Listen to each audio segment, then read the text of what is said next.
Bitcoin mining, Bitcoin wallet, blockchain, stablecoins, MetaNet, the evolution of money. Everybody is talking about Bitcoin today, but what exactly is it? Learn the basics from experts. Learn what Bitcoin is, how it works, and why it matters. Bitcoin 101, your ultimate guide to the fundamentals of blockchain. Hello, everybody, and welcome back to the show. Today we have Jake Jones joining us. Hello, Jake, and welcome to the show. How are you doing today? I am good. Thanks for having me, Brittany. It's great to be here. Awesome. So yeah, Jake, I was just wondering, maybe you could get us started off with like a little bit about your background and how you became involved in Bitcoin. Yeah, for sure. So my background is computer science. I have my degree in computer science. And I first got involved in Bitcoin going quite a ways back. Like I want to say 2011, 2012, probably more 2012. And I was a nerd, so I was playing World of Warcraft. One of my guild members was telling me about it, and he's like, "Hey, you got to check this out. You got to download this thing." And like all of that stuff is gone now. But like right around that time, and I got really excited about it. I was telling my friends about it, and I was like, "Hey, yeah, we got to start mining this stuff and blah blah blah." And that was like graphic cards. You could still kind of do it back then, and then Right. ASICs were introduced not too long after that. So my dreams were dashed after that. But then my late sister, actually, she was a web developer. She started getting paid in Bitcoin, and so she was telling me about it. I'm like, yeah, I already know about all that stuff, and she was all excited about it. And then I got offered a job because her best friend's boyfriend was a miner at that time. And he was like, hey, do you want a JavaScript job? And I had a choice between that or working for a medical software company. And I was like, I got to do the safe choice. Obviously, I'm kicking myself about that now. But yeah, that was kind of when I was first introduced to it. And then I didn't really do that much with it after that. But right around 2016, I got more interested in it again. And then there was the whole BTC BCH split. And then I found Dr. Wright, and it was kind of everything went from there. So BCH, then BSV. And by that time, I was working for the company that I was working for before I joined the BA, which was HFI Benefits, an insurance company. And I really wanted to take one of our products and start using BSV with it. So I reached out to the BA after that, and they offered me a job with the education team. And I was like, yeah, absolutely. That sounds great. I wanted to make some contacts and learn more about it. So it kind of just went from there. Yeah. So I got a couple of questions there. First of all, you played WoW. That's really cool. Got to ask you, were you playing Horde or Alliance? Horde. Yeah, I was. Okay. I was a Blood Elf Disc Priest. Okay. And what server did you play on? It was like Mongol or something like that, but then it was Silver Moon or Silver Fury or something. I played on Mogul. No lie, no cap. I did. I actually played a Blood Elf Hunter. No way. Yeah, that's awesome. That's funny. Like a long time ago, without either of us knowing, we probably ran into each other at one point or another with our virtual characters.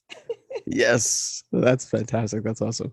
I actually transferred from Bone Chewer to Mogul, and then I went to Dentarg and some other. Anyway, I know that's like completely off topic. So then my next question, though, awesome though that you used to play WoW.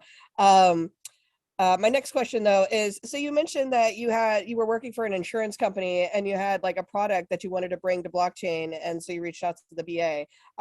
Did that ever occur? Did that end up happening? Did you implement blockchain into insurance? Well, no. So it is something that I would still like to do, but when I joined the BA, I kind of got into things really quickly, and I wanted to like start pulling that knowledge back. But then they're like, hey, can you write this course? I was like, yeah, sure. So I wrote the hash functions course. And then it kind of snowballed from there. And they were like, hey, do you want to join the engineering team? I'm like, yeah, absolutely. Because it's kind of more so what my background is and stuff like that. And then Terranode and IPv6. And that's kind of taken up more of my time. So I've moved actually away from the insurance company for a little bit, taking kind of a hiatus from there and focusing on those projects. But eventually I would like to try and do that. So I guess that brings us into like my next question, which would be like, how is pairing information with like digital cash, a valuable system to not only just like the ecosystem that we find ourselves in, but like future and or present businesses and whatnot? Like how does that how is pairing information with cash valuable?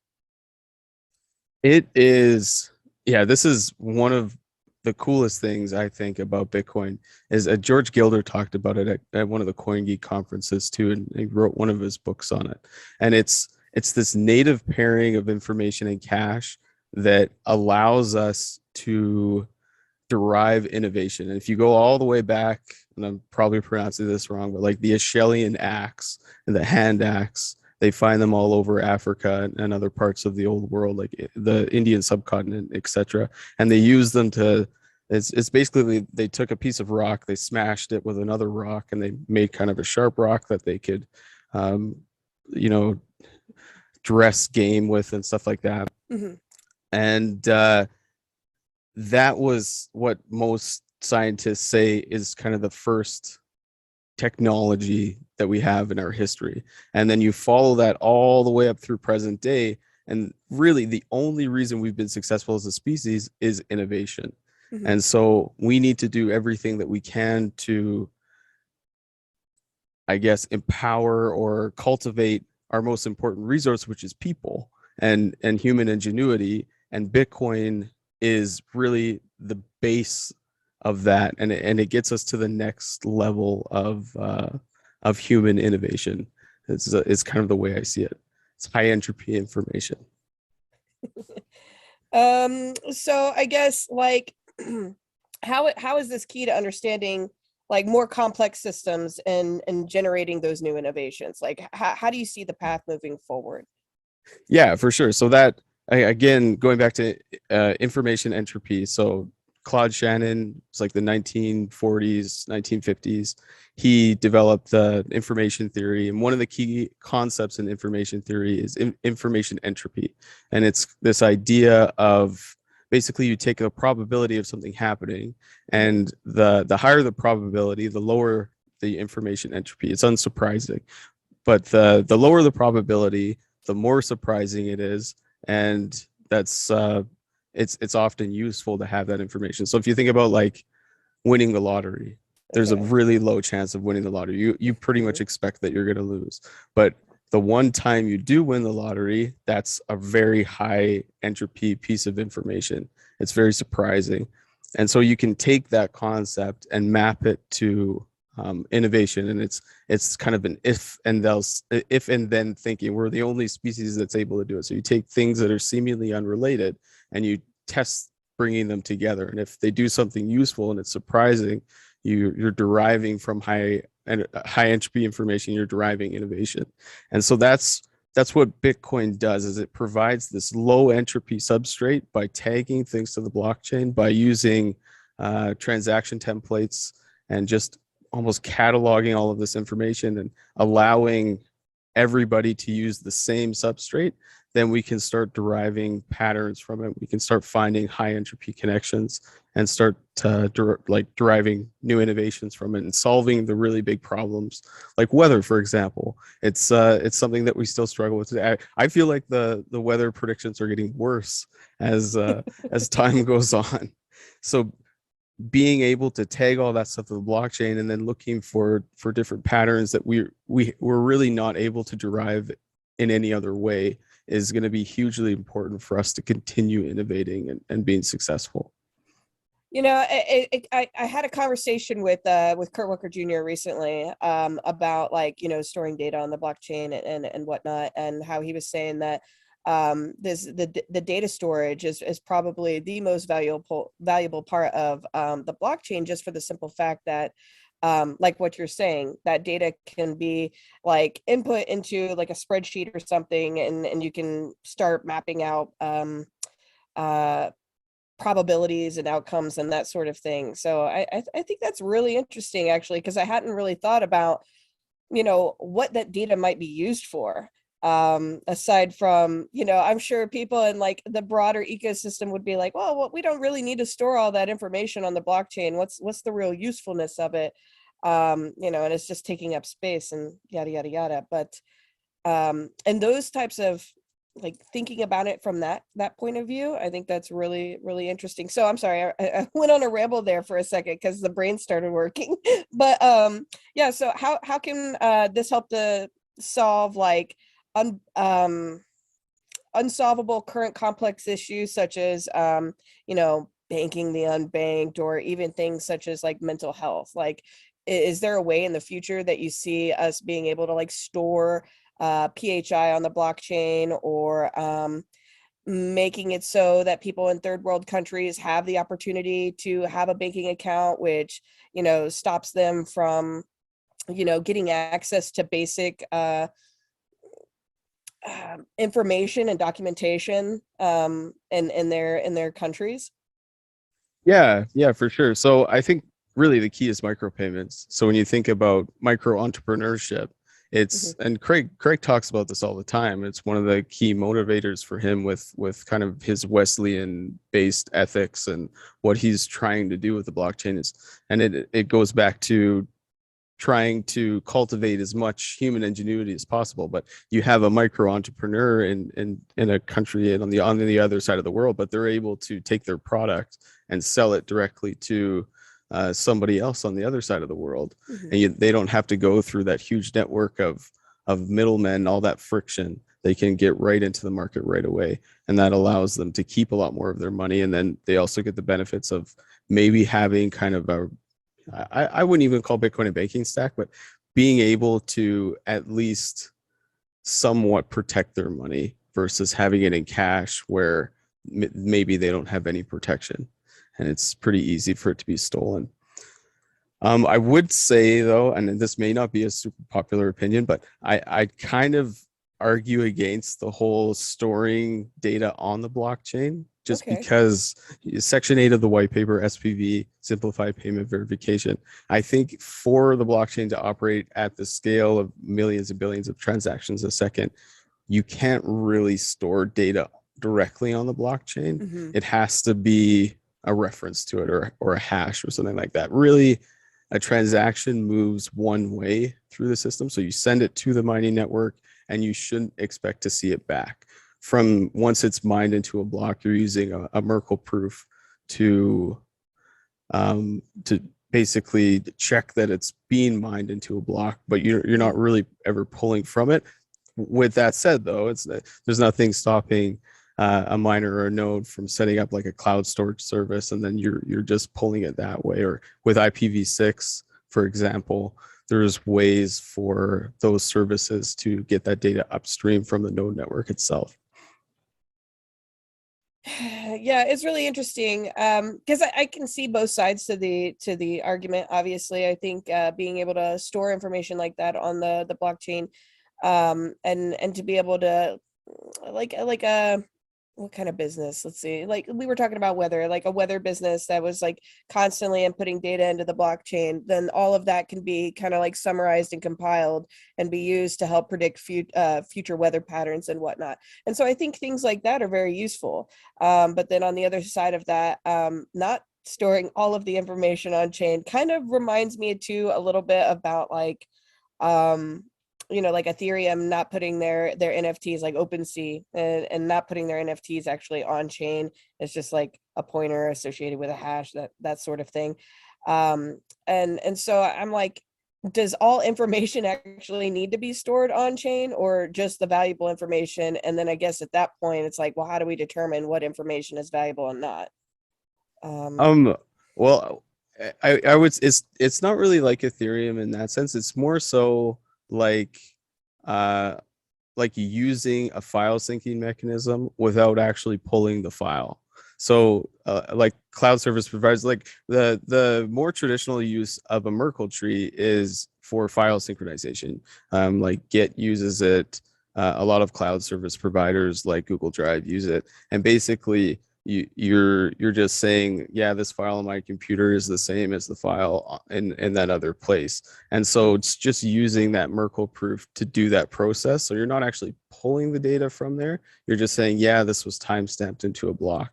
So there's nothing stopping a cloud service provider from like or a node from providing that service. It's just basically you're using the blockchain to say, yeah, that's the real file, and it's a really quick process too.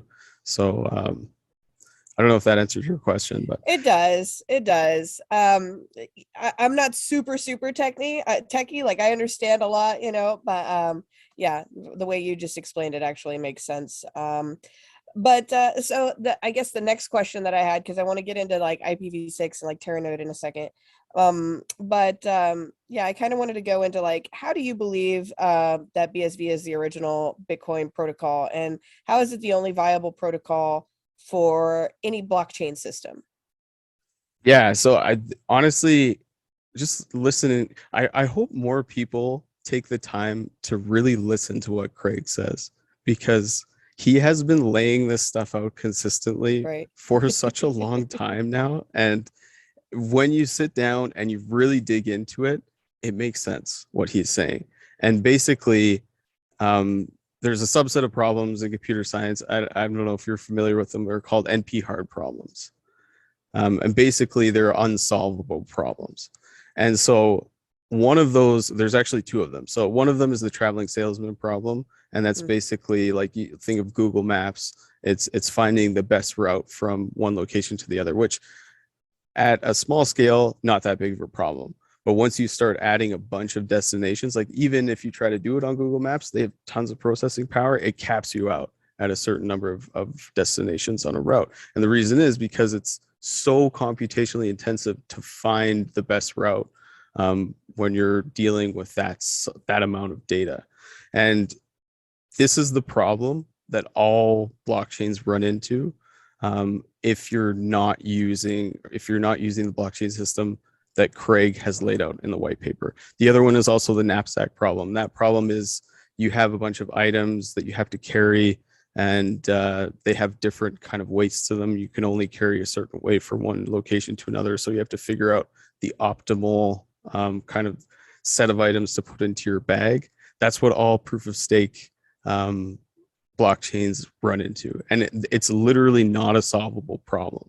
So all these guys are doing this thing for no reason, because they'll never solve it. So what Craig did with Bitcoin is he used proof of work to basically generate the small world network, and by doing that, he sidestepped the whole NP hard problem.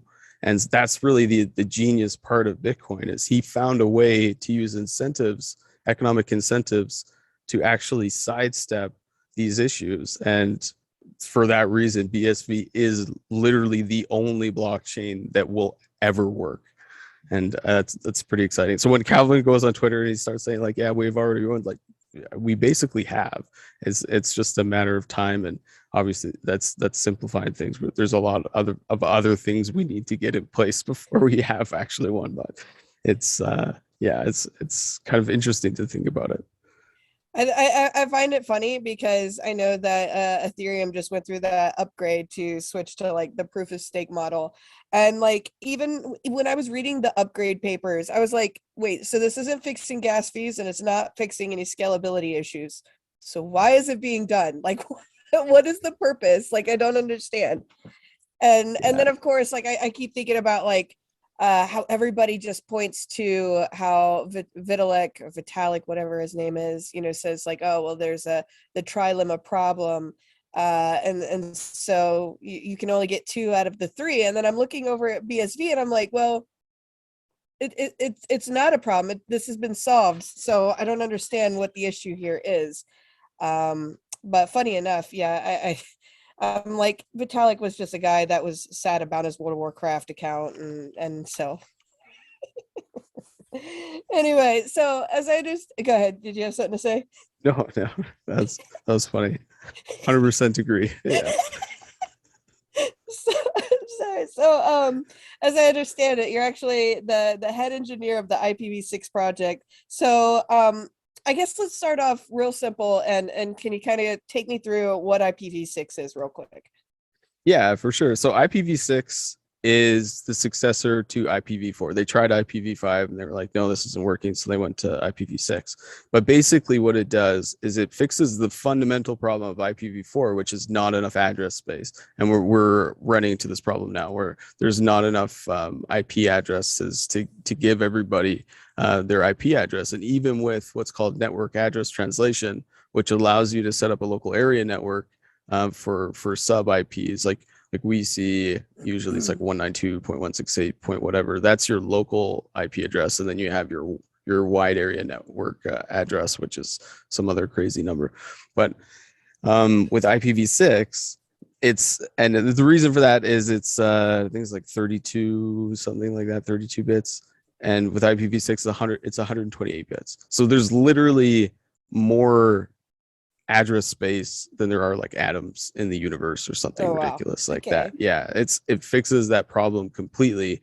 And the other part of it too, which is my favorite part of it, to be honest, is this address type called multicast. And basically what it allows is a different flow of information. But before we get into that, I'll just stop there. Did I answer that first question? Or yeah, okay, totally. Did you want to continue with that, or sure? I was digging it. I was digging it. Okay, yeah, no, awesome. So there's three types of addresses in IPv6. There's what's called unicast, then there's anycast, and there's multicast. So unicast is like IPv4, it's just one-to-one. And then anycast it's like unicast, except it goes to the closest person. So with anycast, you have a bunch of devices that share the same IP address, and when you send it to that address, it goes to whichever device is the closest. And then multicast is really the only different type of address. So if you're just using unicast and anycast, it's awesome, but it's not that much different than IPv4. You still get the benefits of like IPsec that are built into IPv6, and like I was talking about with the address space. So I guess I'll just quickly do an aside on that because it's an important piece. But the result of having that extra address space is you can have an IP address for every single device versus having to use network address translation to get to your local area network. So each machine on your local area network can have its own IPv6 address, and that allows you to do the end-to-end communication, or Craig talks about P2P all the time. That meaning has changed a little bit after BitTorrent and all this other stuff. So it's probably more correct to say end-to-end. Yeah, so each device has their own IP address, and then the final type of IPv6 address is multicast. And what multicast does is it allows you to create a group address, and then you can subscribe to that group address. And when you send it, you still only send one packet, and along the way to those receivers of that group. So you send from a unicast address to a multicast group address, and then that gets disseminated to all of the subscribers in the group. But what's really interesting about it is you can use how that process happens. It uses what's called multicast listener discovery, and all the routers along the way kind of use MLD to find the route from the sender to the receivers. But there's another piece of it called MLD snooping, which allows the switch that the sender is sending their packet to. Oftentimes your router and your switch are combined now, but if there's no subscribers to the group address, the packet gets dropped. So not only are you only sending one packet, which gets duplicated and disseminated by the routers, like instantly, that's reducing a lot of your network traffic, but also that packet gets dropped unless there are subscribers to the group. So you can imagine it reduces unnecessary packets by orders of magnitude. Like it's way more efficient to do it that way. And so when we're talking about a system like Terranode, which is going to be doing unbounded transactions per second, you need that, or else you're sending a bunch of duplicate data, and it's really inefficient. You need that efficiency to operate at that scale. Yeah, because one of the questions I was going to ask you was, is Terranode being, worked on in parallel with IPv6 right now so that it helps enable more functionality from Terranode in the future? And I guess you just answered that basically. Yeah, it is. Yeah. Yeah. So as a and I want to ask, like what else, it just seems like it's lowering congestion on the network and making things run more efficiently. So I guess I don't really need to ask, like how is this beneficial or anything like that. But the way that I understand IPv6 and IPv4 is that the two don't really communicate. So and so like how is gosh, I don't know how to phrase this, you know, and this could be what you were talking about with like multicast and whatnot, but will you be using like a dual stack transition strategy to make the network of hosts bilingual so that people on like IPv6 can still communicate with IPv4 or vice versa? Yeah, yeah, for sure. And that's all built in. You could even send IPv4 packets within an IPv6 datagram. It's possible to do that, but as of right now, there's still a little bit of work that needs to be done at layer 3 at the network layer and the TCP/IP internet reference model. You have layer 2, which is like your layer 1 is your physical layer, layer 2 is your switch, layer 3 is like the routers. So a lot of ISPs, actually all of the modern hardware that we have, anything that's a serious piece of kit that you can buy for layer 3, that all has this stuff installed on it already. But a lot of ISPs don't have it turned on yet for whatever reason. So I don't know. Sometimes it's cost. Sometimes there's a lot of different reasons why they wouldn't have it turned on yet. So there's a couple of ways around it. Either you can use tunneling or you can just use IPv4, and then once it gets to like a proxy layer or something like that, you just turn it into IPv6. Yeah, so there's lots of ways to do it, but I guess another kind of to expand on that a little bit. Right now, we're focusing on the node side of things, so everything is kind of internal within the nodes and getting IPv6 natively working on that part of it, and then from there we'll have to address those issues and get SPV and that kind of stuff working. Okay, yeah, because that was going to be my next question. Like, what are the hurdles, like long term, of implementing IPv6 onto the blockchain, and how are like current companies, going to interact with that and that sort of thing if they're still utilizing, like IPv4 and that sort of thing. Yeah, so that would just be like the tunneling or even setting up. Or there's my ISP actually does allow that. So you can send global multicast and global IPv6 right now, but a lot of ISPs still don't. So spotty, but there's ways around it. Okay. And so, yeah, like how far along are you guys in? Like, how much longer do you think it'll be until we see like this fully implemented? Which like the The IPv6 stuff? IPv6, yeah. Um, that's a great question. I mean, some days I feel like we're really close, and then the next day I feel like, oh man, we gotta still have some work to do. But it is kind of a back and forth between that. I think actually we're getting fairly close to being able to implement this at the link layer level, so within your own network. And I was with the engineering team recently in Miami. We were playing around with this a little bit, kind of just pinging packages to each other using multicast. So it's getting close, but we still have some work to do for sure. That's awesome. And so I'm gonna assume here, I'm gonna jump out on a limb and say that you guys probably want to have IPv6 implemented on the blockchain first before releasing any sort of like or being able to finish Terranode. Would I be correct in those assumptions? No, not necessarily. So Okay. IPv6 is a requirement to get things operating at that massive scale. But Okay. until we hit that point, and I mean, you can still use IPv6 without multicast. So the unicast stuff still works at that layer. But basically right now, what's happened is, actually, I won't go into that yet until you ask me about it. But it's yeah, it's Go doable into it. without it. It's doable without IPv6. You got me interested now. Go into what? Until I ask about it. No, go ahead. Go ahead. Okay. So sorry. No, I was just gonna say, like, what I'm sure a lot of people are wondering what the heck is happening with Terranode right now. Okay. So Yeah. yeah, just to address that. So basically, what's happened is the people were working on the implementation, and there was actually an alpha release, like just a listener node that was tested on the mainnet recently. But and Craig has already alluded to this a couple times on his Twitter, etc. There's been a few opportunities that have come up that have demanded us to basically pivot the direction of the project for right now.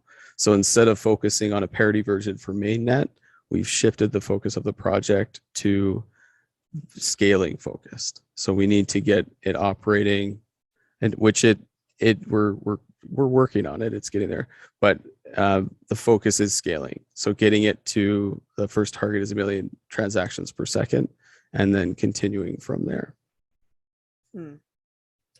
I know that Terranode has been a project that like has been in the works for like a really long time. It's been, some years now. And I understand that it takes time, especially if you want to deliver something that's working and functionable like the first time, and not just like, oh yeah, we got to take this back down because we missed X, Y, or Z, and that sort of thing.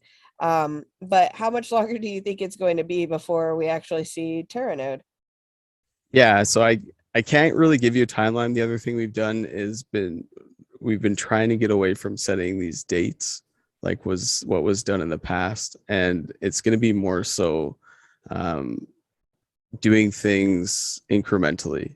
So I'll be able to give you more information as we hit our targets. What I can tell you is we have already made 2 deliverables, and we're working on our 3rd now. So things are moving. They're moving along quite quickly, but I can't give you any dates, unfortunately. That's all right. So what are you most excited about in the space right now, aside from like, helping work on IPv6 and Terranode? Like what's going on in the space that you're like, man, I can't believe this is happening right now? I really, really like what Handcash is doing, Handcash and Tokenize are doing with USDC. I think that is super exciting, and I'm really pumped to start using it myself. I think it's going to be a great way to show people the power of Bitcoin and BSV. So that's one thing that's got me really excited. You were in Miami. How is that going? It was good. Yeah, it was so nice to be down there. I mean, it's a lot better than the cold here in Alberta. It was like the day I got back, actually, it started snowing. There's like 10 centimeters of snow that dropped. So that was a nice welcome home gift. But no, it was beautiful down there. I love Miami. Yeah, that's another thing that's really awesome, actually. Kurt is and the guys down there, they're opening up the Citadel. I didn't get a chance to see it in person, unfortunately, but I saw some pictures, and Brett Banfi and George COC were able to go, and it was awesome. So yeah, it was great meeting everybody down there in person. I maybe talked to a bunch of them by video chat, but it was really great to be there and connect with everyone. Yeah. Who else is I forgot, one of the other questions I was going to ask you is who else is on the team helping you build out like IPv6 for blockchain integration? Yes. Yeah. So Connor Murray is on the team, and then Cool. obviously Jad Wahab and Patrick Prince, who have done an absolutely, and Martian, you've already talked to Martian, and then Alexandra. I don't know if you've had a chance to talk to her yet. Alexandra Cortez? No, I'm not sure actually. I forget her last name, but yeah, I've heard of her, and yeah, I got to talk with Jad Wahab too. Yeah, really cool. Yeah, they're just phenomenal people, and it's been such a privilege to be part of that group, because everybody there has kind of a story of how they got there and why they're there, and they're all there for the right reasons, and it's just a really great atmosphere to be part of, and to be contributing to this stuff with such a great group of people. The other guys is Darren Kellenschweiler, aka Dagan. And then there's a couple guys from the Electrum SV team, Roger Taylor and Hayden Donnelly, both really great guys from New Zealand. Roger made the trip from New Zealand, which it was such a pleasure to meet him. He's a really cool guy. And yeah, there's the community team, George and Brett Baffy, which I mentioned. That's really fun and exciting, Yeah. especially getting to meet up. I'm sure that you guys like have conversations like all the time, but like getting to meet and have like a face-to-face conversation or put a face with the words sometimes, I'm sure is exciting. Yeah, really, nothing beats face to face. I mean, I am a proponent of the whole work from home thing, but you got to get together at some point because really nothing beats a face to face connection. Yeah. Right. So I also have to ask, I know that there's always talks about like patents and then like law and all these other things. Is things like Terranode and like what you guys are building out with like IPv6 and all this other stuff, are you guys patenting these ideas so that what's the whole like spiel with that going on? Yeah, so that is a focus for sure. If any kind of new idea comes out, it definitely has to be patented first. Thankfully, nChain has a fantastic team that kind of has everything in place to do that. But like there's a couple patents that we're working on right now regarding IPv6. So yeah, that's really the rule. Anything that you're working on, if it hasn't been patented yet, it definitely needs to be patented first, and then we go from there. But yeah. There is, and I totally understand, like, hey, it needs to have a patent so that you can prove, like, hey, you were the first one to start working on this and everything else. Is there any type of concerns, though, about, like, maybe patents hindering future development in the space? Because it's like, oh, man, another blockchain wants to start working on IPv6 and they found out a really cool way to maybe try to implement that onto their own chain, but they can't actually start trying to innovate because they got to get, rights, I guess, or permission to utilize that because somebody else owns the patent on it. No, I don't think so. I mean, when it comes to patents, they're only really relevant if there's some kind of litigation surrounding them. Like you see that happening with companies all the time. Until they've litigated using them in some way, they're not really, they don't really do that much. Plus, all of the patents that nChain has, to my knowledge, are available for use on BSV. So as long as you're working on BSV, you're good. And if you're another blockchain, I mean, we were talking about the whole traveling salesman knapsack thing. So I think eventually, I mean, that's optimistically thinking, but eventually everybody's going to be on BSV anyway. So it's a non-issue. It's funny because of all of like the recent things that have been coming out lately. I mean, it's not funny because a lot of people's like livelihoods have been, wrecked and put at stake and whatnot just because of the louder narrative, so to speak. And I'm looking at all of this and I'm like, wow, it's almost like we said this was coming or things like this was coming, and wish we could have been loud enough to warn people of the dangers. Whereas, do you see any type of dangers like what the outside broader crypto space is facing inside of BSV, or anything that, we could also say, hey, we need to watch out for this? Or do you think, no, we're pretty safe because we try to play things by the book?